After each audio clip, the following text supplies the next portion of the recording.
જનતાના જનપ્રતિનિધિ જનતાનું સાંભળવા તૈયાર નથી।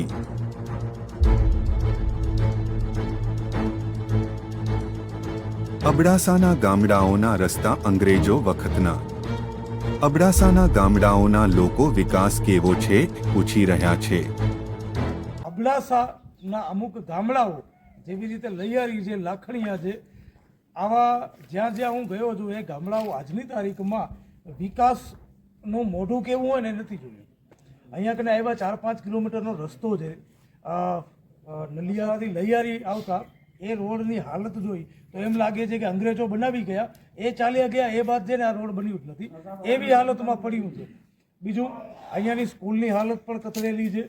આ ગામમાં દરેક સમાજના લોકો હાલ અહીંયા ઊભા છે અને સંપે સારું છે।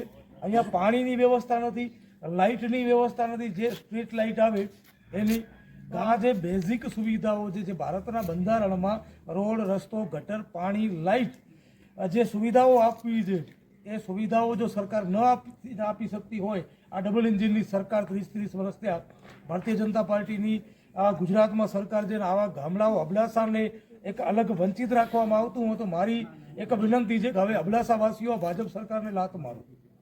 આવનારા દિવસોમાં જે ચુનાવ આવતા હોય, ચૂંટણી જે આવતી હોય ત્યારે બાયકોટ કરવા સરકારનો।